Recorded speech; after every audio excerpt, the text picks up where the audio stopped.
Satu, dua, tiga. Jadi gini ibu-ibu ya, ada berbagai jenis tabungan di bank.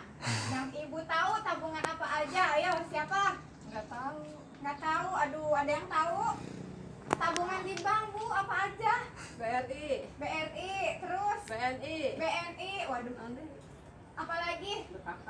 BKK, terus apalagi? Kasih tepuk tangan yuk buat Ibu Tati sama Ibu Jihan. Nah, jadi gini, kita itu bisa menabung di bank ya. Bank terdekat di rumah kita ada BRI ya Bu ya. Iya. Ada BKK.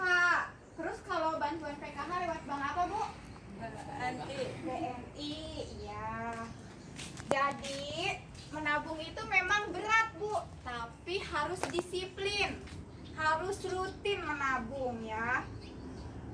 Apalagi kalau pendapatannya nggak tetap, kayak Bu Tati ya. Bu Tati pendapatannya tidak tetap, tapi setiap kali mendapatkan penghasilan harus disisihkan untuk Menabung. menabung. Mengerti ibu-ibu? Mengerti. Alhamdulillah kalau mengerti.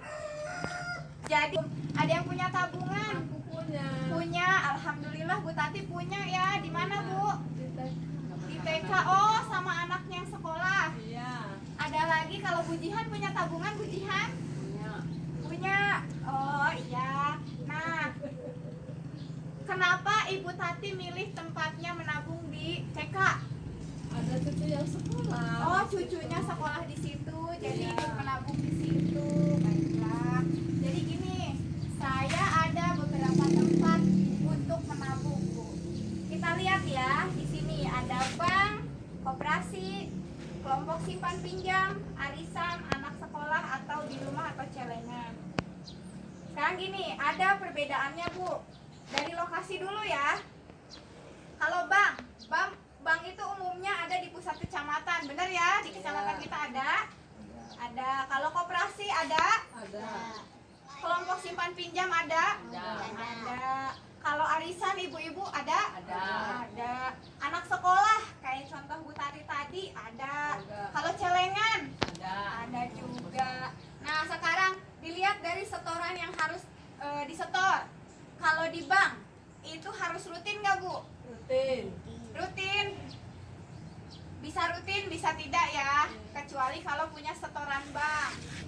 Kalau di koperasi rutin nggak Bu? Bisa rutin, bisa enggak. Bisa rutin, bisa enggak. Pintar ya Bu Siti. Kalau kelompok simpan pinjam rutin nggak Bu? Rutin. Rutin, bisa enggak. Kadang ada yang harus setor sekian, ada yang sepunyanya kita, betul Bu? Ya.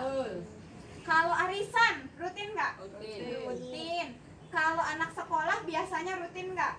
Harus misalkan tiap Tidak. hari 15.000? Tidak, betul. Kalau di celengan rutin nggak Bu? Enggak. Enggak. Nah sekarang kalau dilihat dari bisa diambil kapan saja. Kalau bank bisa diambil kapan saja. Ini bisa diambil kapan saja. Bisa. Kalau kelompok simpan pinjam bisa. Bisa. Bisa. Kalau arisan bisa. Enggak. Tidak bisa karena diambilnya kalau kita menang ya Bu. Iya. Betul. Kalau anak sekolah bisa diambil kapan saja? Bisa. Bisa. Kalau di celengan bisa nggak? Bisa. Bisa. Ada biaya administrasi. Kalau di bank pakai administrasi? Pakai. Pakai. Kalau koperasi pakai? Pakai. Pakai. Kalau simpan pinjam pakai? Pakai. Pakai. Kalau arisan dan celengan pakai administrasi nggak? Enggak. Kalau bunga nih, dilihat dari bunga ya. Kalau di bank sama di koperasi dan di anak sekolah kadang ada bunga ya Bu. Kalau anak sekolah kadang ada bunga, kadang tidak. Tapi kalau di bank dan di koperasi pasti ada bunga. Nah, sekarang dilihat dari resiko dicuri. Kalau di bank, di koperasi sama di anak sekolah ada resiko kemalingan nggak Bu? Nggak ada. Nggak ada. Tapi kalau di kelompok simpan pinjam, kelompok arisan dan di celengan di rumah, kadang rawan pencurian Bu ya? Ya. Masih, aduh alhamdulillah. Aduh Ibu Tati ngantuk kayaknya. Semangat Bu, semangat. Semangat. Jadi perlu membandingkan dan memilih yang sesuai kebutuhan dan tujuan menabung. Misalnya Ibu Tati mau cucunya ke SMP. Ya. Biaya yang harus dikeluarkan adalah 2 juta misalkan. Tapi setahun lagi. Nah, itu bisa direncanakan tabungannya. Betul begitu, Bu? Betul. Kalau Ibu Tati udah punya tabungan, tadi katanya Bu Siti belum punya tabungan ya. Iya. Tolong mulai dari sekarang, ibu-ibu yang belum punya tabungan dibiasakan untuk Menabung. menyisihkan pendapatan. Setiap kali mendapatkan penghasilan harus menyisihkan dulu untuk menabung, kemudian mengelompokkan uang tersebut ke dalam kebutuhan apa yang akan diperlukan selama 1 bulan ke depan.